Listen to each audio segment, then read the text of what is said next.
This week on Painting Lines. I think this was maybe the most predictable win of the tournament. If Rublev had won this match, it would have set a completely different tone. Oh, yeah. I think even Rublev was expecting Medvedev to win. I think Alcaraz just wasn't in the right, not only physical state, but also the right state of mind at this point. Welcome to the Painting Lines podcast, your one-stop shop for all things tennis.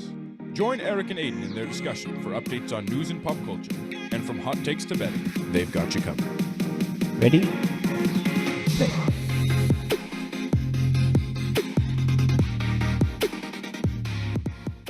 Welcome back to Painting Lines. Last week, we previewed the ATP World Tour Finals, and this week, we're going to be giving a recap after what I would consider a pretty exciting tournament. So, Erik, let's just kick things off with some initial thoughts. What did you think about the tournament overall? Yeah, honestly, I was a little shocked with Sinner's performance. He definitely exceeded my expectations. Going in, I thought it was going to be the Alcaraz show, but Sinner really proved me wrong. And another kind of initial reaction, just kind of disappointed, not in Tsitsipas personally, but just the fact that he couldn't really get much done there, whether it was his injury, his, absurd comments, his outfit, just not a great showing by him. And the last thing is just the whole round robin style. Like, it's very interesting to me that you can still lose and then go on and win a championship versus a slam where, you lose and you're out. So those are just some initial thoughts. What about you?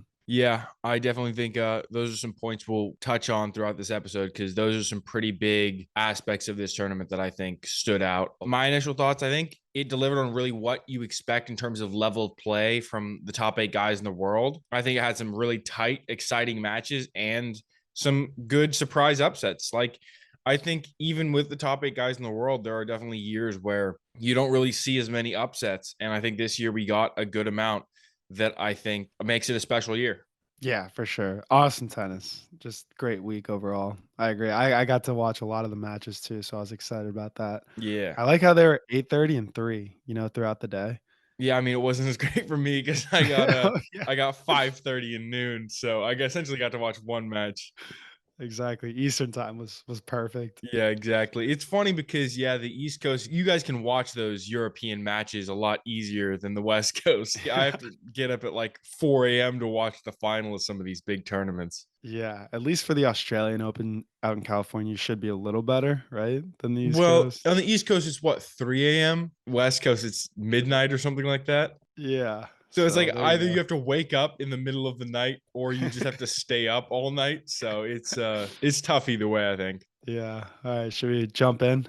Yeah, sounds good. So kicking things off, we had the group stage, obviously, like you're talking about round robin format. Starting with Tsitsipas versus Sinner. One of the matches that was just nothing crazy. It was really what you expected, I feel like. Pretty comfortable win for Sinner. Tsitsipas didn't play poorly, but just didn't really look like he had that much of a chance in this match. What did you think? I don't know if it's exactly what I expected. I think I expected a lot tighter of a match, maybe even 3 sets, but just not a great start to the tournament, I feel like, at least for the entertainment aspect. Because I was going in and I was thinking, "All right, Tsitsipas, not the best season, still a good season, but maybe this is his time to actually show out and kind of prove something," and then he just didn't. Yeah, I mean, especially like seeding wise, this was a 4 versus 6 matchup. So one of the closest in terms of the seeding difference, and it was definitely not one of the tightest matches. Yeah, yeah. How about the, second match of the day? Yeah, that one did deliver though. Djokovic versus Rune, very tight match. I really thought Rune might have a chance after that second set and tiebreak because it seemed like Djokovic's level kind of took a step back, especially in that tiebreak where I think Rune won it 7-1 or something like that. So Rune seemed to have some momentum going into that third set. And then Djokovic was able to just flip that switch and lock back in and ended up pulling it out. Yeah, I wonder if he and Boris were making eye contact at any point, if there's any, like, tension or just Yeah, I wonder if that could have impacted his mentality at all in terms of maybe why he lost focus or something in the second set, maybe helped him actually lock back in the third. It's hard to say because we can't control the camera shots we see all the time, Yeah. but it'd be something to look at, see where his eyes are going. Yeah, do you know what's up with Runa's shorts? You know how he pulls them up super high, or at least one Yeah, of them? I don't know why he does that. He just needs that no restriction on his flexibility. Yeah. Well, I have a theory. You ever seen Boris Becker back in the day? Is he wore the short Always shorts? got the shortest shorts. But didn't Runa do that before I think he he did, had yeah. Becker as his coach? Yeah, So he did. Just trying to make some parallels. yeah. But moving on to day two, we had Medvedev Rublev. And to me, I think this was maybe the most predictable win of the tournament. If Rublev had won this match, it would have set a completely different tone on the tournament because I think everybody going into this match was expecting Medvedev to win. Oh, yeah. I think even Rublev was expecting Medvedev to win. But I've said this before too. I feel like for Medvedev, this is the perfect matchup for him because he's a very patient player and Rublev is not. He's very aggressive. So all he has to do is just wear him down, let him make the errors, which Rublev will eventually. 100%. And I think he needs to change his mentality in terms of that aspect of his game. I think he needs to be like, how can I beat this? Not, I'm going to try to just play my game and outplay this guy Hmm. because clearly that Yeah. isn't working. Yeah. That's kind of a stubbornness too. It's like he's not going to change. Yeah. You can't always just trust in my game is going to be better than this other person's game. Mhm. Sometimes you have to be like, okay, I'm going to shift my game so that I can win this matchup. Yeah, and a lot of players, they'll adjust to Medvedev. They'll attack his deep stance by either serve and volleying or like coming up with approach shots, whereas Rublev just stays back too and lets Medvedev dictate these points from 6 feet behind the baseline. Yeah, I mean, I think back to the U.S. Open semifinal. Alcaraz was doing so many serve and volleys and was pretty successful as long as he hit a decent volley and a decent serve. I don't think Rublev really does that as much because his game isn't set up for him to come to the net as much. Right. And then how about the next match? Yeah. First big shock upset of the tournament. It was interesting because I saw this match and Zverev pulls it off. And immediately I was like, okay, Alcaraz must be not fully healthy. Because based on how Alcaraz has been playing this year, you wouldn't expect him to lose a match like this to Zverev because Zverev, while he played very well this year, didn't seem to be near the level of Alcaraz. But based on the performance in the rest of the tournament, it didn't seem like Alcaraz was actually that far off of his top level. Like he wasn't, I don't think 100%, but he was playing somewhere at around 90, I would say. And the fact that Zverev was able to beat him is, I think, really just impressive on Zverev. Yeah, and also that just put him ahead in the head-to-head too. 4-3. I could have sworn Alcaraz kind of had his number there, but I guess not. Yeah, I think also since Zverev was kind of at his peak level when Alcaraz was coming up onto the tour, he's going to probably get those a couple of matchups early on that he can pull away from Alcaraz, and then Alcaraz is going to come back, and that's probably why it ended up being relatively even. But yeah, no, I mean, if you listen to the preview episode, I did say, I'm not going to toot my own horn a little bit, but I did say Zverev was the guy that I picked as maybe the dark horse. Expected it probably would be the top four guys advancing, but if anyone was to advance from those bottom four seeds, I said that Zverev was maybe my guy and turned out to be pretty close on that prediction. I mean, because Zverev ended up going 2-1, was very close to advancing, ended up not advancing because of the set tiebreak in terms of how the groups are ranked. But I think that was, in the end, not a bad prediction. Right. No, great prediction. As far as Zverev, though, do you find that as a success? Like, do you think he should be happy with his performance, his season? Yeah, I think he should actually be very happy with the season because of the injury he had to deal with last year. This year could have very easily been like incredibly mediocre. So the fact that he was able to not only make the ATP finals, but nearly advance out of the group stage, I think is a very impressive year for him. I agree. I think even though he didn't advance, he can still look at this and hold his head high, be like, wow, look at all I accomplished. And even Kyrgios was saying that too. Like, as an analyst, when he was announcing, he was saying he could look to Zverev as motivation because he's been battling injuries too. He hasn't played at all this season. So just looking at Zverev and his ability to come back is motivation for Nick Kyrgios as well. Yeah, did you see Kyrgios's little flub when he was commentating? What was it? He was talking about, I think, someone playing against Medvedev, and he goes, when you look at guys that have had success against Medvedev, and I'm like, yeah, all the guys that have had sex are really good Yeah. against Medvedev. But Oh my god. That's last comment funny. on this match, Alcaraz came out after this match and was like, okay, this surface is really fast. That was his big thing. He was like, this surface is so much faster than any other hard court we've played on this year. And I think, to be honest, Zverev kind of took advantage of that because obviously he's a pretty fast serve and Alcaraz wasn't ready for it. Obviously, a faster court kind of favors different guys. I feel like Alcaraz is more of a counterpuncher. Like, I think he can play defense and then he'll strike when he needs to strike. But here in the fast court, he's having a harder time playing defense and setting up points that maybe he would really want to. Whereas Zverev, I think he's like the ultimate, like you said, fast court player. He's big, he's strong. He has a pretty flat backhand too that he can really use, especially the cross court. Yeah, I think the irony there is that Alcaraz won Wimbledon, which is like the Right. ultimate fast court. I Right. guess they have slowed it down a little bit hypothetically, but like still grass is so much of a faster surface than hardcore Mhm. usually is. But moving on to day 3, Sinner beating Djokovic. That Runa match, it was close, but Sinner really just seemed to almost just outplay him. Yeah, I think he ended up poking the bear there. You Yeah, saw Joker at the end of the match just V-lined out of the stadium. yeah, Djokovic not in a good mood after that loss, Uh-uh. especially because the win over Runa gave him that year-end number 1. So he was like coming off a little bit of a high off of that, and then maybe he wasn't as locked in. That could be possibly what it was, where Yeah, he's like, wow. I just got the year-end number 1, and then comes into his next match and loses to for the first time against this guy that, yeah, like I said, never lost to before. Oh my god. Hey, I know, you could just tell too, the center, like, at the end was like, "Whoa, I could do this." Once you beat Djokovic once, you kinda get that confidence, like, "Alright, he is beatable. He's human." Yeah, and it showed that Sinner can really beat anyone on the tour if he plays well enough, because Mhm. now he has wins over like everybody in the top 10 pretty much.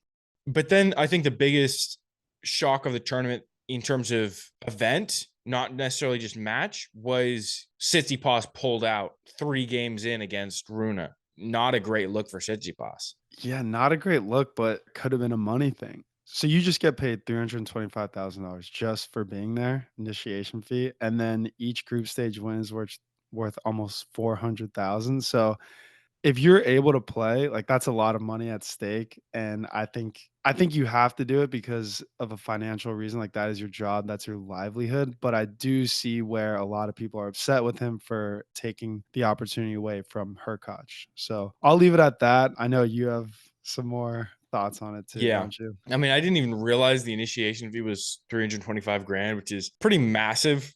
So I guess that does make it a little bit more like understandable. I thought it was more based on like you had to get the wins and it was less about just showing up. Well, I think they did it because they want the people there, like what Alcaraz had to sit out last year, they Yeah. want the best of the best. They don't want the alternatives. So I think they kinda upped the stakes. Yeah. It's also like you have someone like Rublev who ended up losing all his matches. That would just suck if he just pulled up, lost all his matches, and they're like, yeah, Yeah. you're going home with nothing, buddy. Yeah. Yeah. But Hey, not too shabby.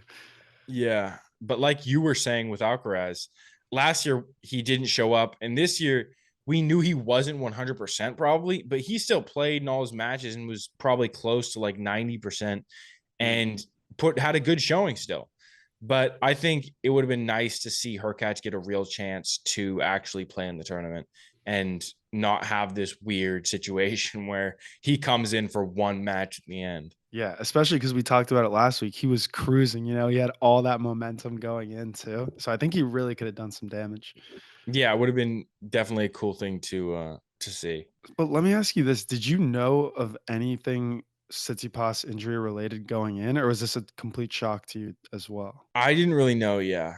I didn't know either. Was that disclosed? Did he say anything like, "Hey, my back's not feeling too great, so I might not have the best tournament"? Because you know how a lot of players like to preface matches with, "Yeah, I'm not coming in my 100%. I don't feel well," just so like when they do lose, it's kind of expected. This could be a big controversy though, because changing sports, Joe Burrow with Cincinnati. Remember how he was allegedly, fine going in. He was not on the injury report, but then he had torn ligaments in his wrist. So there's an investigation that the Bengals were hiding his injury going into the game, which, costs a lot of people money if you're gambling on the Bengals and Joe Burrow's not 100% and he's likely not going to be able to play, there should be an injury report. People should be disclosed of that information because the lines should be different and you don't have all the information you need to make an informed betting decision. Yeah.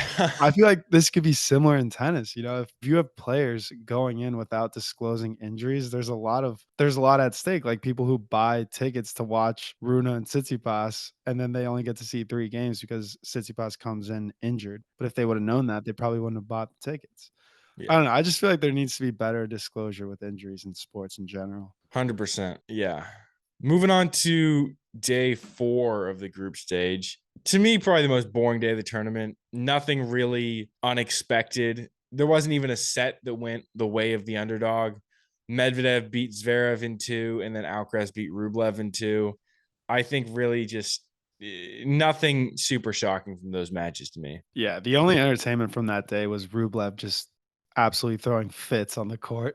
Like, I felt bad for him because it does suck, but it was kind of funny to watch him, like, smash his racket, smash his knee with his racket and start bleeding, and then just, like, palms up every 5 minutes, sighing, just walking around the court like he didn't wanna be there.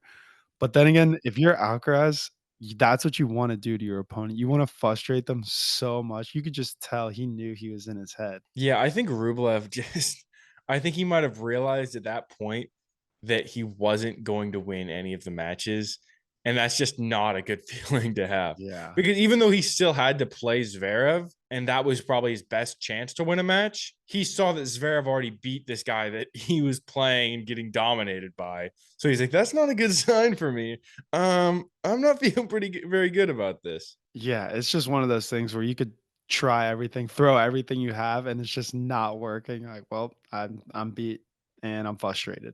Yeah. I think we kind of talked about this last week, but Rublev really needs to make a change with his game because Mhm. if you're going 0-6 or 0-3 in this tournament, 0-6 in sets, something has to change. I mean, you said it yourself. You said he had a great season or, relatively great season. He just hasn't beat any of the top players. So he needs to do something to move up that one step to be able to beat these top players. He's kind of like when you talk about in like boxing or UFC, where it's as someone's fighting up the rankings, Rublev right now is kind of a gatekeeper into like the top 10, top 5, where you have to be a next level guy to get past him.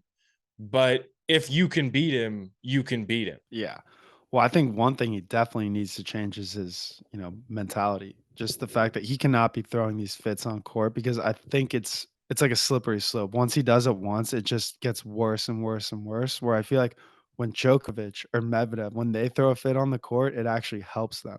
They kick it into gear, they use it, they put that energy into something else. Where I feel like with Rublev, it's just a downhill once he starts. Yeah. And also it seems like he isn't able to like lock back in, Hmm. which is big not only for him, but also for his opponent. Like his opponent gains momentum by seeing him Hmm. looking angry, yelling at his box every 2 seconds, hitting himself with his racket. That only gives his opponent more confidence. Yeah, for sure. And I wonder if it's strategic to I know we talked about this before, like celebrating when you can see your opponent just like down bad and visibly frustrated, like doing little things like, you know, Yeah. celebrating when they make an error, not even celebrating, but just fist pump and kind of strategic little things to like, keep them angry, keep poking them. Yeah. It's all a mental game. It is all mental winning ugly. Exactly. Exactly. But then we had last day for the green group, I want to say. Sinner beat Runa. Really a weird part about having a round robin tournament is that it could have been better for Sinner to lose this match. It's weird to say that, but obviously if he had lost, Runa would have advanced instead of Djokovic based on the set head to head between the two of them. So while it was a good win from Sinner, it does kind of feel a little bit weird for him because he knows in the back of his head, like, if I had lost that match, I maybe wouldn't have had to play Djokovic in the final. But then again, like you can't throw the match. That's just No. match fixing. It's not something that you can do. I know, and especially since you beat him before, you probably think, "Oh yeah, I got this." Like doesn't matter. He could come again. Cuz Sinner was riding high, man. Like he was on a whole nother level that tournament. Yeah, I mean, undefeated to the final. That's pretty Yeah, damn impressive. I know. And I mean, so going back to that Runa match, I don't know if you noticed, but he was kind of like gimping around. He was grabbing his back, and the announcers were saying if he's not 100%, he could easily retire this match, move on, like still win the group, I think, and essentially have a free pass to the semis. But he didn't take that opportunity. Like it's kind of a weird thing. He had an out if he needed it, but respect to him for not taking it. Yeah, I think also in their head-to-head, Sinner had never beaten Runa. Oh, I didn't know that. So Sinner had to prove to himself, I can beat this guy. Because imagine he pulls out against him in this match, comes into the final, and he's like, okay, I've actually never beaten this guy before. And that puts, I think, even more pressure on him. Well, imagine if Runa had 2 walkovers that tournament. That would have been a If he crazy, barely had to do anything and he's into yeah, the crazy semis. advance. Just loses one close match to Djokovic and then just advances because he gets 2 walkovers. You know what's I feel funny like is I think if he had gotten 2 walkovers, he would have actually won the group yeah. because he would have technically, based on how the forfeits work, had like 2 straight sets victories and 1 3-set loss. Wow. Pretty crazy. And then obviously Djokovic beat Hurkacz. I mean, Hurkacz, I think, did an incredible job considering he wasn't in the tournament and his most recent match had been an exhibition against Fritz after that Runa Tsitsipas debacle. Forcing 3 sets against a guy like Djokovic who ended up winning the tournament is really just an impressive showing. Yeah, what was the deal with that exhibition match? Was that just entertainment for the crowd, or was that whoever won that was going to be in the tournament? I think it was just an exhibition match just for the crowd because obviously they paid to see Runa versus Tsitsipas Mhm. and you only got 3 games of that. So those tickets, I'm sure, were very expensive because it's the World Tour Finals. So they weren't going to just be like, "Yep, you got screwed. Sorry." They had to have another sort of backup plan. Interesting. See, I didn't even know Fritz was in Turin at the time. Neither did I. Yeah, I didn't know that they were there until I saw that they were playing this exhibition match. Then day 6, last day of the round robin, Zverev, like I said, beat Rublev. Another impressive win. I mean, winning in straight sets over a guy like Rublev is still just a good job by Zverev. But Rublev really had just a tough finals overall. Yeah. I mean, back to the drawing board for him. I think he'll have a good Australia. Hopefully. And then Alcaraz beat Medvedev, also straight sets. And afterward, you sent me this that Medvedev made this comment about his form, and it was something like, "Yeah, I think my level in this match was actually even better than it was against Sasha," or something like that. Yeah. And I And still lost. yeah. And so the question you kind of posed to me was like, is this a shot at Zverev? Like, oh, is he saying I played worse against Zverev and still beat the shit out of him? Yeah. I think it could be that, but I think more it's just saying Alcaraz is just even at not at 100% is still just next level. Yeah. Like this guy can beat Medvedev in straight sets, even if Medvedev's like, I played pretty well against him. Right. I think even though it's not a direct shot at Zverev, it could still be interpreted Oh, negatively by 100%. Zverev. And Yeah. that's why I love Medvedev's press conference. He's so straight up. You know, he's like the most authentic guy out there. He just speaks his mind. He's not really media trained to just be like, yeah, just got to get out there and keep getting reps in and keep practicing. No, like he's gonna tell you how he feels. Yeah, he's gonna be like, dude, I'm just gonna stop showing up to the Grand Yeah. Slams. But Oh my god. yeah. Moving on, semifinals, top 4 guys advanced. Pretty much like we were saying in our preview. It was really hard to see anybody other than the top 4 guys getting out of there. Sinner versus Medvedev and Alcaraz versus Djokovic, which I think weren't really the semifinal matchups we were expecting. Like Sinner winning the group made these a little bit different. Starting off with Sinner versus Medvedev, it was a battle. It was a tough 3-set match, but Sinner got it done in 3. And It ends up being his third straight win versus Medvedev. That's really a positive trajectory for Sinner, considering he's been moving up. He's been bridging that gap between the rest of the guys in the top three. Now it seems like the top four are really the ones that are separated. And then it's like Rublev is the gatekeeper, and then everyone else is separated. Yeah, I mean, so it's his third straight win against Medvedev. Wow. I was gonna say maybe this could have been something to do with the crowd because you saw how much energy they brought to the center matchups, and man, Medvedev was just losing it there too. He called someone out in the crowd. You see that? He walked over. He did like the come here, come down here. Yeah, it's funny because that was one thing. That was one thing you were talking about was, oh, do you think that the home crowd is going to be an advantage for Sinner? And I was kind of like, I don't think it'll be that much of an advantage, but ended up being a lot bigger of a deal than I think I expected. Oh yeah. I mean, hopefully we can get some good American tennis players in the next 5, 10 years. Bring the ATP finals back to MSG. Yeah, I mean, I think we'll just at least see it in like the U.S. Open, hopefully, because we already have seen it. I think a little bit. I think someone like Shelton really fed off the Mhm. crowd this year, and so if you can get that just kicked to a next level, maybe we'll get a Grand Slam champion in the U.S. Yeah, that's what I was thinking, Shelton. But yeah, no, Medvedev, he's that matchup with Sinner. I think, two pretty grueling like ground stroke guys. Sinner's serve's been on this whole tournament. I didn't realize he was that, consistent with his serves. I don't know if he made an improvement recently, if that's kind of what kicked him into the next gear, but I thought he was serving very well, and that's kind of what pushed him over the edge in these matches. Yeah, remember Parth kind of brought it up when we had Quinn and Parth on that he made that change, like changed his footwork and his serve improved massively just this year. So that's been a big step up for him. Hmm. But then the other semifinal, Alcaraz and Djokovic. Honestly, I expected a closer match.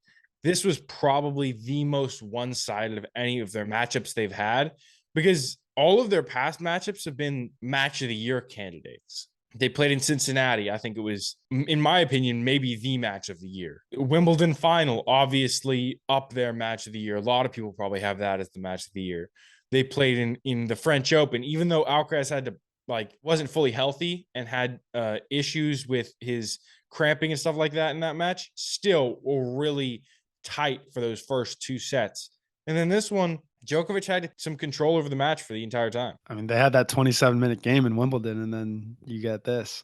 Do you think it was just wear and tear on Alcaraz's body? It's later in the tournament. He's not 100% healthy. Or was it just Djokovic dominating him strategy wise? Well, I think it definitely was a little bit of wear and tear. I'll kind of get into that in actually my What's New in Tennis, the article I saw this week. But I think Alcaraz just wasn't in the right, not only physical state, but also the right state of mind at this point for the last couple matches of the year. Okay. So let's get into the final then now. Yeah. So Djokovic versus Sinner. It's kind of funny because in the preview for the tournament, I made this prediction. I was like, I think that Sinner's going to lose to Djokovic in the group stage, but then in the final, Sinner's going to come back. It's really hard to beat someone twice in a row, and Sinner's actually going to beat him.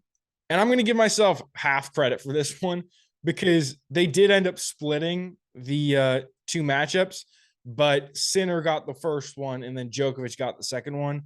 And in the end, this is probably the more predictable result because you wouldn't have really expected in this final, maybe where Djokovic has all the experience being in these massive moments. Djokovic is just the year end number one, and Sinner's going to feel more pressure in this final, I think.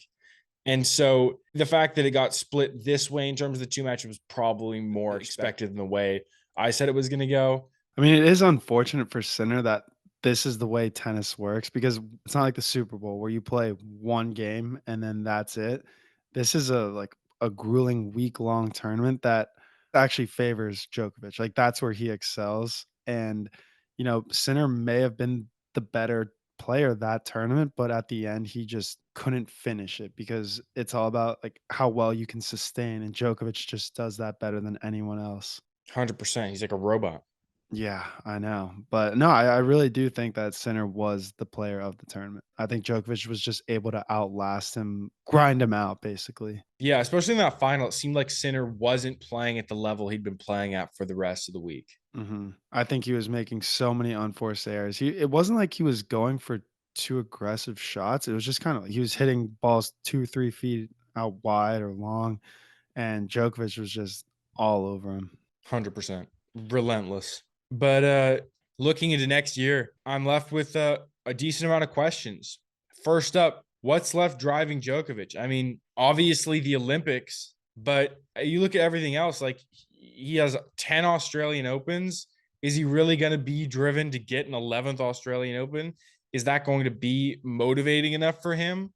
The French Open, what does he need to prove in all these tournaments? Like, obviously, he's driven by, I need to be the best, I need to be the greatest of all time. He's already there. What is driving him to keep going, do you think? Records, whatever record hasn't been set by him, I'm sure that's what motivates him. Yeah, I mean, but outside the Olympics, what is there? Yeah, I don't know. I think to an extent, maybe he has to do like that Michael Jordan thing that they talked about in The Last Dance, where you almost make up your motivating factors. Like, hmm he has to pretend, okay, there's a guy right on my heels because 10 years from now, that guy will exist. 10 years from now, there's going to be a guy that has 21 Grand Slams and is going to try to be breaking my record of 24. So I have to be imagining that guy and I have to get to 28 so that guy can't pass me. He knows at some point in the future that person may exist. Wow, yeah, that's crazy comparison. I like that one a lot. Next thing, Alcaraz. A lot of people are saying like the only thing holding Alcaraz back is maybe his health because right now his potential seems off the charts. Yeah, I don't think health will be as big of an issue for Alcaraz, hopefully. Did you see that comment that he said Djokovic is always on his mind in every practice and stuff? And then Frere had to kind of come back and say, we're not focusing just on Djokovic. You just meant it as like, yes, he's someone that, like you said, he established himself as number two, and what's in his way, Djokovic. That's pretty much it. So, Yeah. And then going down to the next spot in the rankings, is Sinner going to pass Medvedev? Because obviously Medvedev's number 3 right now, but Sinner, great ATP Finals, great end of the year, has 3 straight wins against Medvedev. Do we see Sinner jumping up to number 3 and Medvedev falling to number 4 in the next year, do you think? this is a great question because I've referenced this before, but like regression to the mean, like is Sinner, did he just play out of his mind and then he'll regress back to what he's been? Or is this a new level that he's just breaking out and getting better and better? Is it a Yeah. peak or is he still on the way up? That's a great question. Yeah. I mean, because we know that Medvedev, like, we know this is Medvedev's true level. Like, he's been the world number 1, Mhm, and his regression to the mean was dropping only behind Alcaraz and Djokovic mhm, and still being able to compete and beat those guys. So his regression was not very far. Like, his mean is number 3. And so, yeah, we'll see because it's not easy to beat someone like Medvedev 3 times in a row. So we'll see him lose to Medvedev, I'm sure, again at some point in the future. But yeah, it's tough to say whether he's on that rise still.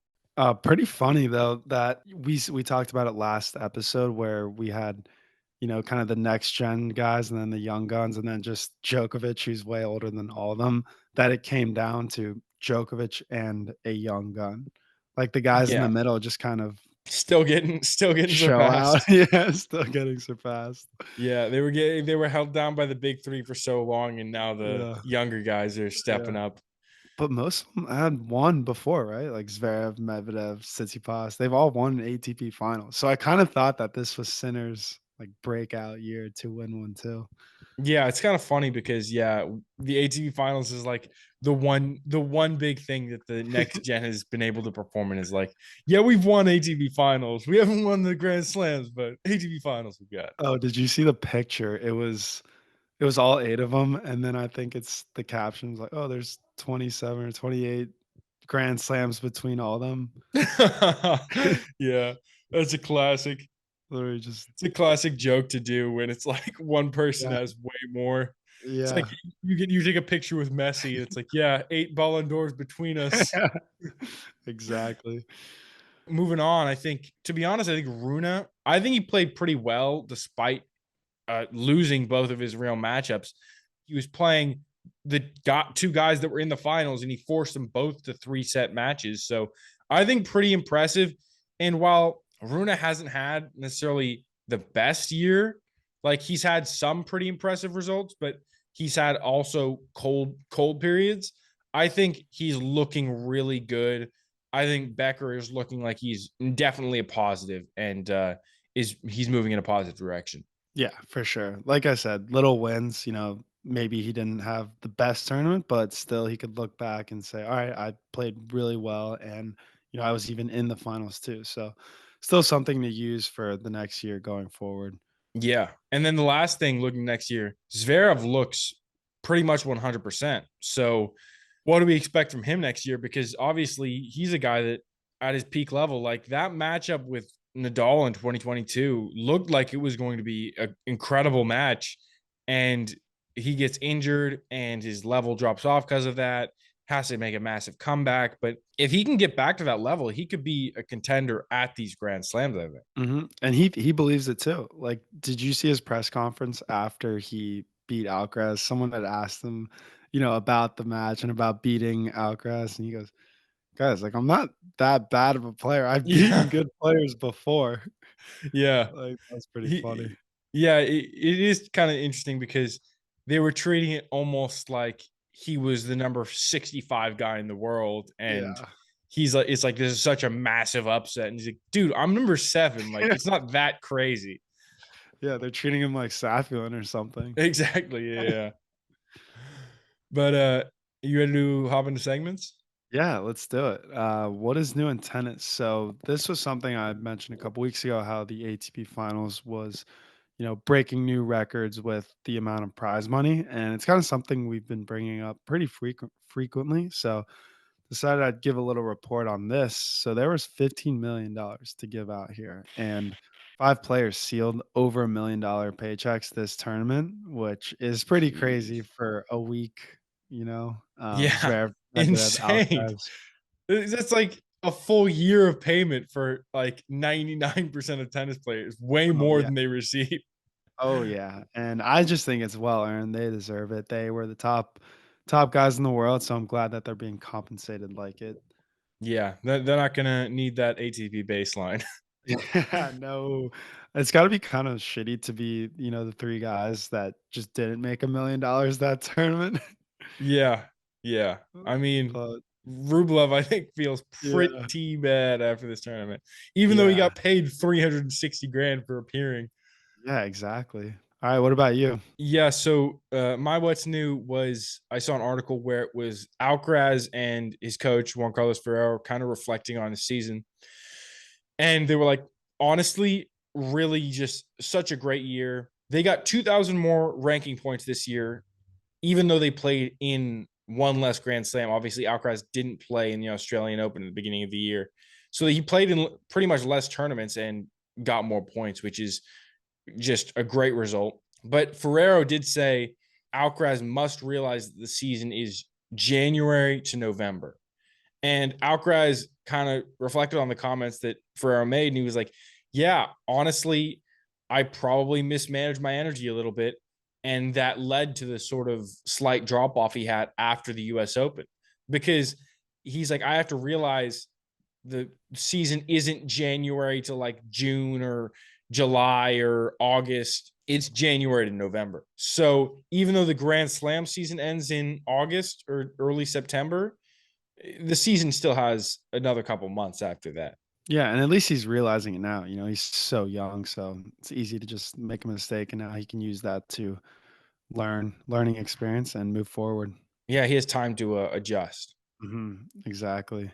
Moving on, I mean, we can't really do a bet of the week this week. I mean, we could have maybe looked for a challenger or a different type of Mhm. tournament to make a bet on, but I think this week just gonna skip over that part just because it's not going to be anything we're really informed on in terms of making a smart bet. It's probably just going to be a guess. Yeah, exactly. I was gonna say no need to force a bet. Exactly. So match of the week then. Yeah. So my match of the week was the Sinner Djokovic in the group stages where he beat him 7-5, 6-7, 7-6. Like I said, I think he had a little boost from the Italian crowd. Jumped up ahead, won the first set, and he had a clutch break at 5-5 after being down 15-40.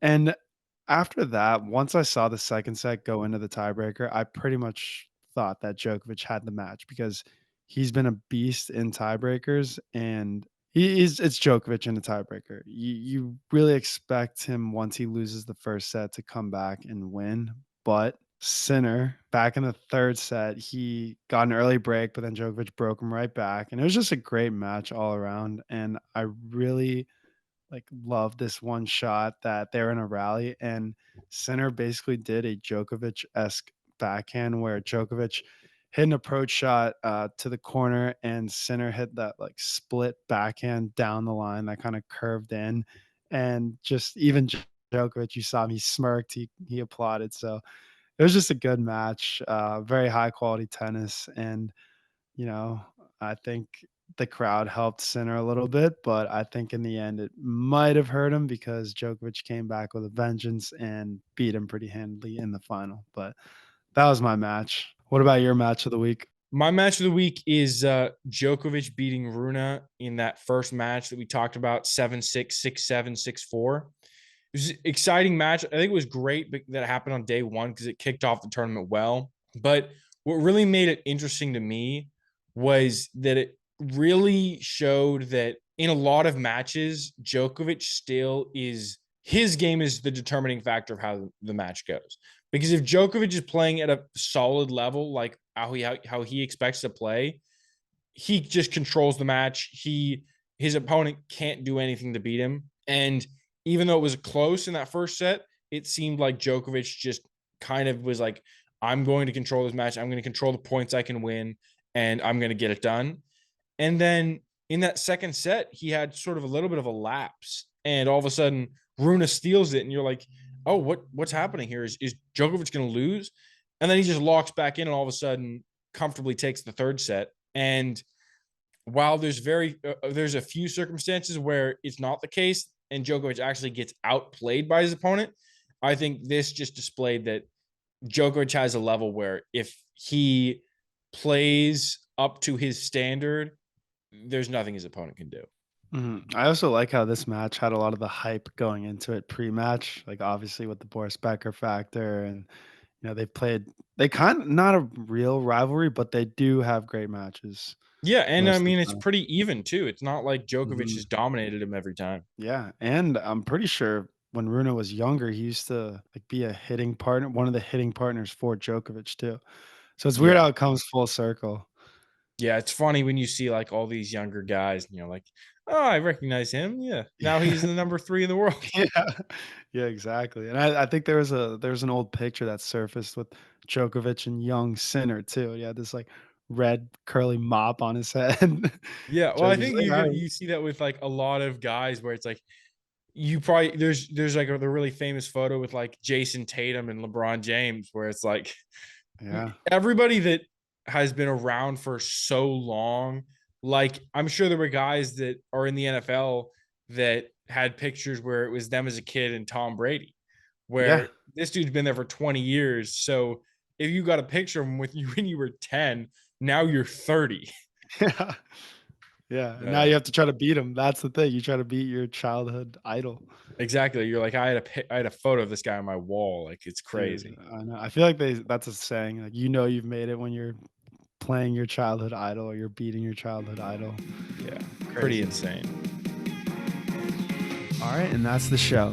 If you're not already subscribed, go ahead and hit that subscribe button.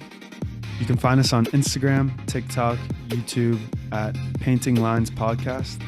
Feel free to shoot us a DM or email us any questions or thoughts at paintinglinespodcast@gmail.com.